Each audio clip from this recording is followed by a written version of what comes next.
এই প্রশ্নটি বলছে 5টি সংখ্যার গড় 40 এর সাথে 3টি সংখ্যা যোগ করা হলো, সংখ্যা 3টির গড় 22, সমষ্টিগতভাবে 8টি সংখ্যার গড় কত? তাহলে 5টি সংখ্যার গড়, 5টি সংখ্যার যদি 5টি সংখ্যার গড় 40 হয় তাহলে 5টি সংখ্যার সমষ্টি কত হবে?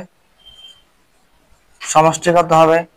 40 গুণ 5, ঠিক আছে, 4 5 20, 200।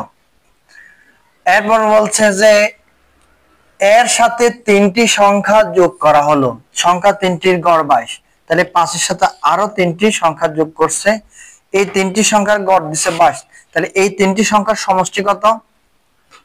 22 গুণ 3, 3 22 66। তাহলে এখানে 5টি আর 3টি টোটাল কত হয়েছে? 8টি। 8টি সংখ্যার সমষ্টি কত হবে?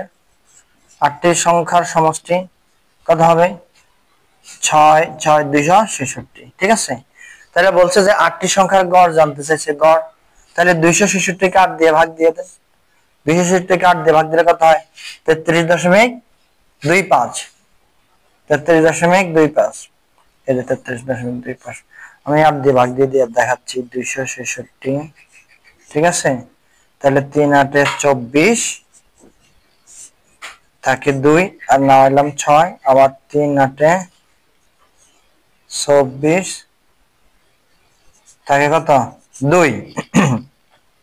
দশমিকের পরিবর্তে দিলাম একটা শূন্য, ঠিক আছে। তাহলে 8 দুগুণে 16, 8 দুগুণে 16 থাকে কত? 4। 20 থেকে 16 বিয়োগ করলে কত হয়? 4।